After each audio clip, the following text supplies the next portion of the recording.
ತಮಗೆ ಸಚಿವ ಸ್ಥಾನ ಕೊಡಬೇಕಿದೆ ಅನಿವಾರ್ಯತೆ ಆಗಿದೆ, ತಮ್ಮ ಸಾಮರ್ಥ್ಯಕ್ಕೆ ಸಿಕ್ಕಿದ್ದು ಜಿಲ್ಲೆಯಲ್ಲಿ ಎರಡೆರಡು ರೀತಿ ಇದು ಮಾಡ್ತಾ ಇದ್ದಾರೆ. ಇದನ್ನು ನಾನು ವಿಶ್ಲೇಷಣೆ ಮಾಡೋಕ್ಕಿಂತ ನೀವೇ ವಿಶ್ಲೇಷಣೆ ಮಾಡಿ ಬರೆದ್ಬಿಟ್ರೆ ಒಳ್ಳೆಯದು ಅಂತ ನಾನು ಭಾವಿಸ್ಕೋತೀನಿ. ಸರ್, ಈಗ ದೆಹಲಿಯಲ್ಲಿ ಮುಖ್ಯಮಂತ್ರಿಗಳು ಎಲ್ಲ ಬೆಳಗಾವಿ ಜಿಲ್ಲೆಯ ನಾಯಕರ ಸಭೆ ಕರೆದಿದ್ರು.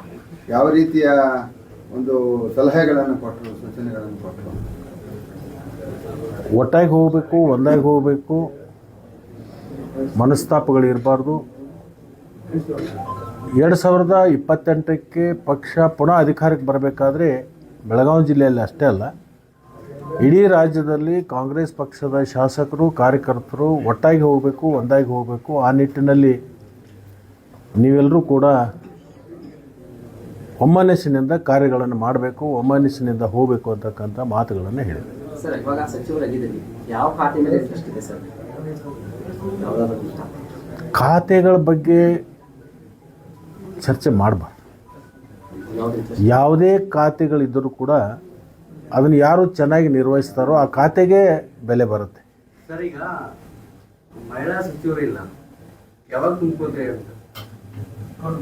ಬಹುತೇಕ ಬಹಳ ಬೇಗನೆ ಅದನ್ನು ಭರ್ತಿ ಮಾಡುವಂಥದ್ರಲ್ಲಿ ಚಿಂತನೆಯನ್ನು ಇವತ್ತು ಮುಖ್ಯಮಂತ್ರಿಗಳು ಮಾಡ್ತಾ ಇದ್ದಾರೆ. ಸ್ಪೀಕರ್ ಅವ್ರನ್ನ ಕಿತ್ತೋಗಿದ್ರು, ಬಿಜೆಪಿ ಗುಂಡ ವರ್ತನೆ ಮಾಡಿ ಅಂತ ಆರೋಪ ಮಾಡ್ತಾರೆ. ಯಾರು? ಅಶೋಕ್ ಅವ್ರು ಮಾಡಿದ್ದಾರೆ. ಭೋಜೇಗೌಡ್ರದ್ದು ಏನೇನಾಗಿತ್ತು? ಏನಿದ್ರು ಭೋಜೇಗೌಡರು? ಯಾವ ಥರದ್ದು? ನನ್ನ ಮುಂದ್ಗಡೆ ಕಸ್ಕೊಂಡು ರಾಜೀನಾಮೆ ಕೊಡಪ್ಪ ಅಂತ ಹೇಳಿದ್ರು ಅಂತ. ನೋಡಿ, ಈ ರೀತಿ ಯಾವಾಗೂ ಆಗಿರ್ಲಿಲ್ಲ ಅಂತ ಯಾರು? ನಾನು ಹೊರಟಿರ ಬಗ್ಗೆ ಅಪಾರವಾಗಿರ್ತಕ್ಕಂಥ ಗೌರವವನ್ನು ಇಟ್ಕೊಂಡಿರ್ತಕ್ಕಂಥ ಒಬ್ಬ ವ್ಯಕ್ತಿ. ಸ್ವತಃ ಅವರು ಮುಖ್ಯಮಂತ್ರಿಗಳ ಮನೆಗೆ ಹೋಗಿದ್ದಾರೆ, ಅವರು ಮುಖ್ಯಮಂತ್ರಿಗಳ ಕಡೆಯಿಂದ ಸತ್ಕಾರ ಸ್ವೀಕಾರ ಮಾಡಿಕೊಂಡಿದ್ದಾರೆ. ಗೌರವಯುತವಾಗಿ ಅದನ್ನು ಸ್ಥಾನವನ್ನು ಬಿಟ್ಟುಕೊಟ್ಟಿರ್ತಕ್ಕಂಥದ್ದು ನಾನು ಮಾಧ್ಯಮದ ಮುಖಾಂತರ ನೋಡಿದೆ. ಆಂತರಿಕ ವಿಚಾರ ಬಗ್ಗೆ ನನಗೆ ಗೊತ್ತಿಲ್ಲ, ಅದ್ರ ಬಗ್ಗೆ ನಾನು ಹೇಳ್ತಕ್ಕಂಥದ್ದು ಅದು ಸರಿನೂ ಅಲ್ಲ. ಬರ ಅಧ್ಯಯನ ಪರಿಸ್ಥಿತಿಯನ್ನು ಮಾಡಕ್ಕೆ ಬರ್ತಿದ್ದಾರೆ, ಬೆಳಗಾವಿ ಸೇರಿದಂತೆ ಬೇರೆ ಬೇರೆ ಕಡೆ ಮಾಡ್ತಿದ್ದಾರೆ, ಏನು ಹೇಳ್ತೀರಿ? ಮಾಡಬೇಕಾಗುತ್ತೆ, ಅವ್ರ ಕರ್ತವ್ಯ ಅದು. ವಿರೋಧ ಪಕ್ಷವಾಗಿ ಹೋಗಬೇಕಾಗುತ್ತೆ, ತಿರುಗಬೇಕಾಗುತ್ತೆ, ನೋಡಬೇಕಾಗುತ್ತೆ, ಅಧಿವೇಶನ ಸಂದರ್ಭದಲ್ಲಿ ನಮ್ಮ ಗಮನ ಸೆಳಿಬೇಕಾಗುತ್ತೆ. ಅವ್ರ ಜವಾಬ್ದಾರಿ. ಮತ್ತೇನು ಹಾಸ್ಕೊಂಡು ಮನ್ಕೊಳಕ್ಕಿದ್ದಾರೆ ವಿರೋಧ ಪಕ್ಷ. ಈಗ 136 ಶಾಸಕರು ಇರುವಂತ ಕಾಂಗ್ರೆಸ್ ಸರ್ಕಾರ ಇಲ್ಲಿವರೆಗೂ ಟೇಕಪ್ ಆಗ್ತಾ ಇಲ್ಲ ಅನ್ನುವಂಥದ್ದು. ನಾಯಕತ್ವ ಬದಲಾವಣೆ ಆಯ್ತು, ಈ ಸಚಿವ ಸಂಪುಟ ವಿಸ್ತರಣೆ, ಖಾಸಗಿ ವಿಸ್ತರಣೆ ಇದರಲ್ಲಿ ಉಂಟಾ ಇದೆ. ಜೊತೆಗೆ ನೆರೆ ಒಂದ್ ಕಡೆ ನೆರೆ ಇದೆ, ಒಂದ್ ಕಡೆ ಬರ ಇರುವಂತದ್ದು. ಹಂಗಾಗಿ ಎಲ್ಲೋ ಒಂದ್ ಕಡೆ ಸರಿಯಾಗಿ ಟೇಕಪ್ ಆಗ್ತಾ ಇಲ್ಲ, ಇದರಲ್ಲಿನೇ ಕಾಲ ಕಳೀತಿದ್ದಾರೆ ಅನ್ನುವಂಥದ್ದು ಯಾರು ಹೇಳ್ತಾರೆ? ಚರ್ಚೆ ಆಗ್ತಿದೆ ಸರ್, ಬಿಜೆಪಿ ಆರಂಭ ಮಾಡ್ತಿದ್ದಾರೆ. ಚರ್ಚೆ ಆಗುತ್ತೆ ರೀ. ಅವರು ವಿರೋಧ ಪಕ್ಷದವ್ರು ಚರ್ಚೆ ಮಾಡಲೇಬೇಕು. ಜೀವಂತವಾಗಿ ಉಳಿಬೇಕಾದ್ರೆ ಅವ್ರು ಚರ್ಚೆ ಮಾಡಬೇಕು, ಇಲ್ಲಂದರೆ ಅವರು ಕೋಮಕ್ಕೆ ಹೋಗ್ತಾರೆ. ಚರ್ಚೆ ಮಾಡಬೇಕಾಗತ್ತೆ. ವಿರೋಧ ಪಕ್ಷ ಜೀವಂತವಾಗಿ ಇಡಬೇಕಾದ್ರೆ ಮತ್ತು ಅವರು ಇದನ್ನು ಮಾಡದೆ ಹೋದರೆ 28ಕ್ಕೆ ವಿರೋಧ ಪಕ್ಷದಲ್ಲೂ ಕೊಡೋಕೆ ಅವ್ರಿಗೆ ಅವಕಾಶ ಇರಲ್ಲ. ಬೇರೆ ಯಾರಾದರೂ ಬರ್ಬೋದು. ಮತ್ತೆ ಅಟ್ಲೀಸ್ಟು 28ಕ್ಕೆ ವಿರೋಧ ಪಕ್ಷ ಸ್ಥಾನಗಳಾದರೂ ಕಾಯ್ಕೋಬೇಕಲ್ಲ ಅವರು. ಅದಕ್ಕೂ ಸ್ವಲ್ಪ ಅವ್ರು ಓಡಾಡಬೇಕಾಗತ್ತೆ. ಅವ್ರು ಓಡಾಡಿ ಅಧ್ಯಯನ ಮಾಡಿ ನಮಗೇನು ಸಲಹೆಗಳನ್ನು ಕೊಡ್ತಾರೆ ಅದನ್ನು ಸಲಹೆಗಳನ್ನು ಸ್ವೀಕಾರ ಮಾಡ್ತೀವಿ. ಒಂದು, ಮೊನ್ನೆ ಮುಖ್ಯಮಂತ್ರಿಗಳು ಸಂಪುಟ ವಿಸ್ತರಣೆ ಆದಮೇಲೆ ಸಚಿವ ಸಂಪುಟದ ಸಭೆಯನ್ನು ಕರೆದಿದ್ರು. ಖಾತೆ ಅದನ್ನು ಆಮೇಲೆ ನೋಡೋಣ, ಆಮೇಲೆ ಅದನ್ನೆಲ್ಲವೂ ಕೂಡ ಹಂಚಿಕೆ ಮಾಡ್ತೀವಿ. ತಕ್ಷಣದಿಂದ 31 ಜಿಲ್ಲೆಗೇನು ಪ್ರತಿಯೊಬ್ಬ ಸಚಿವರು ಆ ಜಿಲ್ಲೆಗೆ ಹೋಗಬೇಕು, 2 ದಿವಸ ಸಂಚಾರ ಮಾಡಬೇಕು, ಪ್ರತಿಯೊಂದು ವಿಧಾನಸಭೆಯ ಕ್ಷೇತ್ರಗಳಿಗೆ ಭೇಟಿ ಕೊಡಬೇಕು. ಅತಿವೃಷ್ಟಿ ಮತ್ತು ಅನಾವೃಷ್ಟಿ ಎರಡನ್ನೂ ಕೂಡ ವೀಕ್ಷಣೆ ಮಾಡಿಕೊಂಡು ಅದನ್ನು ನಾಳೆ ನಡೀತಕ್ಕಂಥ ಬುಧವಾರದ ಸಚಿವ ಸಂಪುಟದಲ್ಲಿ ಅದನ್ನು ವರದಿಯನ್ನು ಕೊಡಬೇಕು. ಅದನ್ನು ಎಲ್ಲೆಲ್ಲಿ ತುರ್ತು ಕ್ರಮಗಳನ್ನು ತಗೋಬೇಕು ಅದನ್ನು ತುರ್ತು ಕ್ರಮಗಳನ್ನು ತಗೊಳ್ಳಿಕ್ಕೆ ಎಲ್ಲ ಸಚಿವರಿಗೂ ಕೂಡ ಸೂಚನೆಯನ್ನು ಕೊಟ್ಟಿದ್ದರು. ನಾನು 2 ದಿವಸಗಳ ಕಾಲ ಉತ್ತರ ಕನ್ನಡ ಜಿಲ್ಲೆಯಲ್ಲಿ 6 ವಿಧಾನಸಭಾ ಕ್ಷೇತ್ರಕ್ಕೂ ಭೇಟಿ ಕೊಟ್ಟಿದ್ದೀನಿ. 6 ವಿಧಾನಸಭೆಯಲ್ಲಿ ಅಧಿಕಾರಿಗಳ ಜೊತೆಗೆ ಸಭೆ ಮಾಡಿದ್ದೀನಿ. ಪ್ರತ್ಯಕ್ಷವಾಗಿ ಬೆಳೆ ಹಾನಿ, ಅತಿವೃಷ್ಟಿ ಮತ್ತು ಅನಾವೃಷ್ಟಿ ಎರಡೂ ಕೂಡ ವೀಕ್ಷಣೆ ಮಾಡಿದ್ದೀನಿ. ನಾಳೆ ಬುಧವಾರ ದಿವಸ ಮುಖ್ಯಮಂತ್ರಿಗಳಿಗೆ ಅದನ್ನು ವರದಿ ಕೊಡುವಂಥದ್ದು ಮಾಡ್ತೀವಿ. ಇದು ಎಲ್ಲ ರಾಜ್ಯದಲ್ಲಿ ಎಲ್ಲ ಜಿಲ್ಲೆಯಲ್ಲಿ ಎಲ್ಲ ಸಚಿವರು ಇವತ್ತು ಪ್ರಾರಂಭ ಮಾಡಿದ್ದಾರೆ. ನಾನು ನಿನ್ನೆ ರಾತ್ರಿ 12 ಗಂಟೆಗೆ ನಾನು ಇಲ್ಲಿ ಬಂದಿರೋದು. 6 ಕ್ಷೇತ್ರದ ವೀಕ್ಷಣೆ ಮಾಡಿದ್ದೀನಿ. ಅಲ್ಲಿ ಬೆಳೆ ಹಾನಿ ಇರ್ಬೋದು, ಬರಗಾಲ ಪರಿಸ್ಥಿತಿ ಇರ್ಬೋದು, ಅತಿವೃಷ್ಟಿ ಇರ್ಬೋದು, ಎಲ್ಲವನ್ನೂ ಕೂಡ ನಾನು ವೀಕ್ಷಣೆ ಮಾಡ್ಕೊಂಡು ಬಂದೀನಿ. ಅವರು ಟೇಕಪ್ ಆಗಿಲ್ಲ ಅನ್ನೋದು ನಾವೇನು ಶುರು ಮಾಡಿದ್ದೀವಲ್ಲ, ಇದಕ್ಕೆ ಪರ್ಯಾಯವಾಗಿ ವಿರೋಧ ಪಕ್ಷ ಮಲಗಿದೆಯಲ್ಲ, ಏನು ಮಾಡ್ತಾಯಿದೆ, ಜೀವಂತಿಲ್ಲಲ್ಲ ಅಂತ ಹೇಳಿ ಜನ ಮಾತಾಡೋದಕ್ಕೆ ಆ ಜನರಿಗೆ ಸಮಾಧಾನ ಆಗೋಗೋಸ್ಕರ ಆದರೂ ಸಹಿತ ಅವ್ರು ಮಾಡಬೇಕು ಅಂತಕ್ಕಂಥದ್ದು ಮಾಡಿದರೆ ಅವ್ರಿಗೆ ಒಳ್ಳೆಯದಾಗಲಿ. ಸರ್, ಈಗ ತಾವು ಸರ್, ಈಗ ತಾವು ಯಾವ ಲಕ್ಷ್ಮಣ್ ಸವದಿ ಅವರು ನಿರೀಕ್ಷೆ ಯಾವುದೇ ಖಾತೆ ಕೊಟ್ಟರು ನಿಭಾಯಿಸ್ತಾರೆ, ಆ ಕೆಪಾಸಿಟಿ ಇದೆ.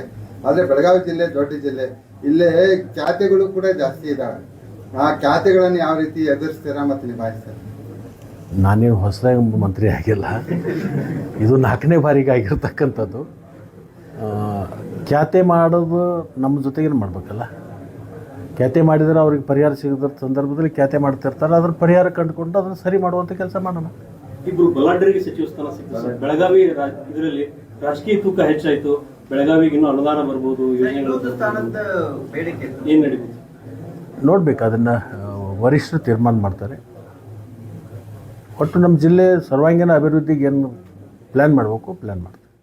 ಸರ್, ನಿಮ್ದೊಂದು ಕನಸಿನ ಒಂದು ಭಾಳ ಕಾಳಜಿ ಇರುವಂತಹ ಒಂದು ವಿಚಾರ ಇತ್ತು. ಏನಂದ್ರೆ ತೂಕದಲ್ಲಿ ಮೋಸ, ಕಾರ್ಖಾನೆಗಳಲ್ಲಿ ರೈತರಿಗೆ ತೂಕದಲ್ಲಿ ಮೋಸ ಆಗ್ತಾ ಇದೆ ಅನ್ನೋದು ನೀವು ಸದನದ ಒಳಗೆ ಹೊರಗೆ ಎರಡೂ ಕಡೆ ಧ್ವನಿ ಎತ್ತಿ ರೈತರ ಪರವಾಗಿ ನಿಂತಿದ್ರಿ.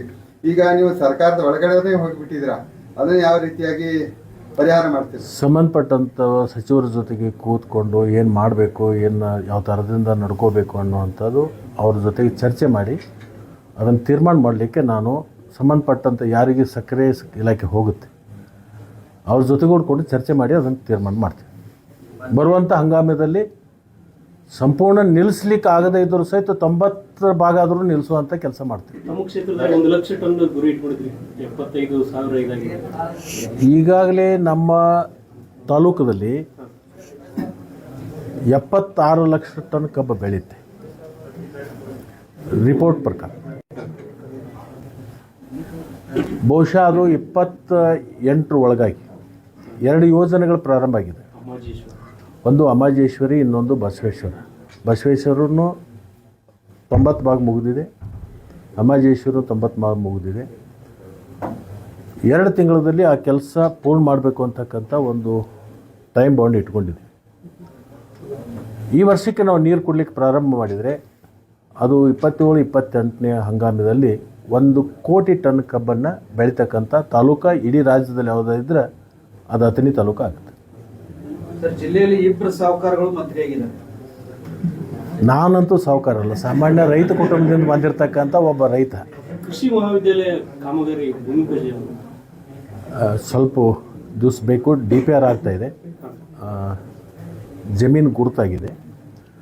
ಅದು ರೆವಿನ್ಯೂ ಡಿಪಾರ್ಟ್ಮೆಂಟದಿಂದ ಅಗ್ರಿಕಲ್ಚರ್ ಡಿಪಾರ್ಟ್ಮೆಂಟಿಗೆ ಹಸ್ತಾಂತರ ಮಾಡ್ತಕ್ಕಂಥ ಹಂತದಲ್ಲಿದೆ. ಅದನ್ನು ಮಾಡ್ಕೊಂಡು DPR ರೆಡಿ ಆಗ್ತಾಯಿದೆ. ಅದಾದಮೇಲೆ ಟೆಂಡರ್ ಪ್ರಕ್ರಿಯೆ ಮುಗಿಸ್ಕೊಂಡು ಅದನ್ನು ಮುಂದೆ ನಮ್ಮ ಅಮಾಜೇಶ್ವರಿ ಯೋಜನೆ ಉದ್ಘಾಟನಾ ಸಮಾರಂಭ ಏನು ಬರುತ್ತಲ್ಲ ಆ ಸಂದರ್ಭದಲ್ಲಿ ಭೂಮಿ ಪೂಜೆ ಮಾಡ್ಬೋದು ಅಂತಕ್ಕಂಥ ಒಂದು ಆಲೋಚನೆ ಇಟ್ಕೊಂಡೆ. ಸರ್, ಈಗ ಇನ್ನೊಂದು ಲಕ್ಷ್ಮಣ್ ಸವದಿ ಅವರು ಪಕ್ಷದ ಕಾರ್ಯಕ್ರಮಗಳಲ್ಲಿ ಹೆಚ್ಚಾಗಿ ಭಾಗವಹಿಸೋದಿಲ್ಲ, ಪಕ್ಷದ ಕಚೇರಿಗೆ ಬರುವುದಿಲ್ಲ ಅನ್ನುವಂಥ ಒಂದು ಆರೋಪ ಇದೆ ಸರ್. ಪಕ್ಷದ ಕಚೇರಿಗೆ ಕಾರ್ಯಕರ್ತರನ್ನು ಭೇಟಿಯಾಗುವಂಥ ಕಾರ್ಯಕ್ರಮ ಏನಾದರೂ ಇಟ್ಕೊಳ್ತಾರೆ? ನಾನು ಯಾವುದೇ ಜಿಲ್ಲೆಗೆ ಹೋಗಲಿ, ಯಾವುದೇ ತಾಲೂಕಿಗೆ ಹೋಗಲಿ, ಹೋದ ಮೇಲೆ ಮೊದಲನೇ ಭೇಟಿ ಪಕ್ಷದ ಕಾರ್ಯಾಲಯ.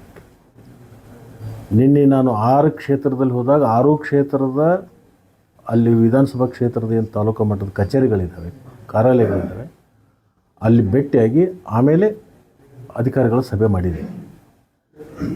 ನಾನು ಇವತ್ತು ದಿಢೀರಂತ ಈ ಕಡೆದು ಬಂದಿರತಕ್ಕಂಥದ್ದು. ಇವತ್ತು ನಾನು ಕಚೇರಿಗೆ ಯಾಕೆ ಹೋಗೋದಿಲ್ಲ ಅಂದರೆ ಅವ್ರಿಗೆ ಯಾರಿಗೂ ನಾನು ತಿಳಿಸಿಲ್ಲ. ನಾನು ಕಾರವಾರ ಮುಗಿಸೊಂದು ಆಕಸ್ಮಿಕವಾಗಿ ಬಂದಿರತಕ್ಕಂಥದ್ದು. ಒಂದು ನಿಗದಿ ಮಾಡಿಕೊಂಡು ಪಕ್ಷದ ಕಚೇರಿಯಲ್ಲಿ ಕೂತ್ಕೊಂಡು ಬರೀ ನಾಮಕವಾಸ್ತಕ್ಕೆ ಹೋಗಿ ಭೇಟಿ ಆಗೋದಲ್ಲ, ಫೇಸ್ ವಾಶ್ ಮಾಡಲಿಕ್ಕಲ್ಲ.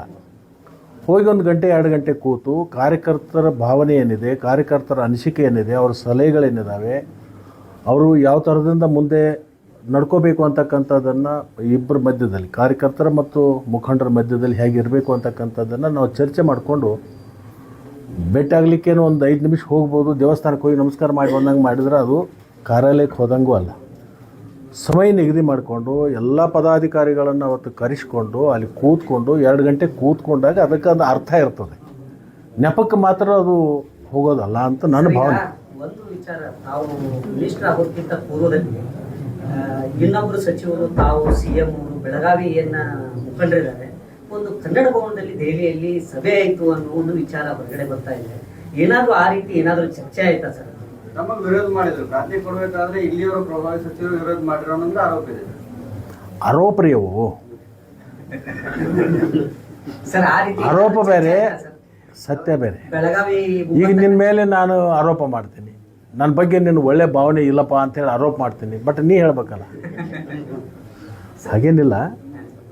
ಮುಖ್ಯಮಂತ್ರಿಗಳು ಕರ್ನಾಟಕ ಭವನದಲ್ಲಿ ಇದ್ದಂಥ ಸಂದರ್ಭದಲ್ಲಿ ಸಹಜವಾಗಿ ಎಲ್ಲರೂ ಕೂಡಿದ್ವಿ. ಆಯಾ ಜಿಲ್ಲಾ ವೈಸು ಯಾರ್ಯಾರು ಬಂದಿದ್ರು ಅವರೆಲ್ಲರನ್ನು ಕರೆಸ್ಕೊಂಡು ಕೂತ್ಕೊಂಡು ಮಂತ್ರಿ ಯಾರೇ ಆಗಲಿ ಯಾರೇ ಬಿಡಲಿ ಎಲ್ಲರೂ ಕೂಡ ಒಮ್ಮನಸ್ಸಿನಿಂದ ಒಂದಾಗಿ ಹೋಗ್ತಕ್ಕಂಥದ್ದು ಮಾಡಿದರೆ ಮುಂದೆ ಎಲ್ಲರಿಗೂ ಮತ್ತೆ ಭವಿಷ್ಯ ಇದೆ ಅಂತಕ್ಕಂಥ ಮಾತುಗಳನ್ನು ಅವ್ರು ಹೇಳಿರ್ತಕ್ಕಂಥ, ಅದನ್ನೇನು ದೊಡ್ಡ ವಿಶೇಷ. ಬರ್ತಕ್ಕಂಥ ಚುನಾವಣೆ, ವಿಧಾನಸಭಾ ಚುನಾವಣೆಯಲ್ಲಿ ಬೆಳಗಾವಿಯಲ್ಲಿ 11 ಕ್ಷೇತ್ರಗಳಲ್ಲಿ 12 ಕ್ಷೇತ್ರಗಳಲ್ಲಿ ಕಾಂಗ್ರೆಸ್ ಕೆಲಸ ಆಗ್ತಿದೆ. ಆ ನಿಟ್ಟಿನಲ್ಲಿ ಹೆಚ್ಚುವರಿ ಸೀಟನ್ನ ಗೆಲ್ಲಿಸ್ಕೊಂಡು ಬರೋ ನಿಟ್ಟಿನಲ್ಲಿ ಏನಾದರೂ ರೂಪರೇಷ ಆ ರೀತಿ ಏನಾದರೂ ನೀವು ಗೆಲ್ಲಿಸ್ಕೊಂಡು ಬರಬೇಕು ಅನ್ನೋ ಒಂದು ಟಾರ್ಗೆಟ್ ಏನಾದರೂ ಕೊಟ್ರ ಅಂತ? ಈಗ ನ್ಯೂಸ್ ಫಸ್ಟ್ದಲ್ಲಿ ಇದೆಯಾ, ಶ್ರೀಕಾಂತ್ ಕುಬ್ಬಕಡ್ಡಿ ನ್ಯೂಸ್ ಫಸ್ಟದು ವರದಿ ಮಾಡ್ತಾನೆ. ಆ ನ್ಯೂಸ್ ಫಸ್ಟ್ ಬೆಳಿಬೇಕು, ಇನ್ನಷ್ಟು ಅದು TRP ಹೆಚ್ಚಾಗಬೇಕು ಅಂತ ಹೇಳಿ ನೀವು ಕೆಲಸ ಮಾಡ್ತಿರ್ತಾನೆ. ನಾವು ಹಾಗೆ ಸರ್, ಈಗ ದೊಡ್ಡ ಜಿಲ್ಲೆ ಇರೋದ್ರಿಂದ ಜಿಲ್ಲಾ ವಿಭಜನೆ ಆಗ್ಬೇಕಂತ ಹೇಳಿ ಬಹಳ ದಿನದಿಂದ ಬೇಡಿಕೆ ಇದೆ. ಭಾಳ ದಿವಸದಿಂದ ಬೇಡಿಕೆ ಇದೆ. ಆ ಬೇಡಿಕೆಗೆ ಎಲ್ಲರೂ ಪೂರಕವಾಗಿದ್ದಾರೆ. ಈಗ ಅದನ್ನು ಸದ್ಯಕ್ಕೆ ಮಾಡಲಿಕ್ಕೆ ಕಾನೂನದು ತೊಡಕಿದೆ. ಏನ್ ಸರ್ ಈ ಜನಗಣತಿ ಪ್ರಾರಂಭ ಆಗಿದೆಯಲ್ಲ, ಇದು ಮುಗಿಯುವವರೆಗೆ ಗ್ರಾಮ ಪಂಚಾಯತಿಯು ವಿಭಜನೆ ಮಾಡೋಕ್ಕೆ ಬರಲ್ಲ, ಯಾವುದೇ ತಾಲೂಕು ವಿಭಜನೆ ಮಾಡೋಕ್ಕೆ ಬರೋದಿಲ್ಲ, ಜಿಲ್ಲಾ ವಿಭಜನೆ ಮಾಡೋಕ್ಕೆ ಬರೋದಿಲ್ಲ. ಇದು ಸೆನ್ಸಸ್ ಮುಗಿದ ಮೇಲೆ ಮಾಡಬೇಕಾಗುತ್ತೆ. ಕ್ಲೋಸ್ ಅದು ಮುಗಿದ ಮೇಲೆ ಮುಂದೆ ಹೊಸ ಅಧ್ಯಾಯ ಪ್ರಾರಂಭ. Okay sir.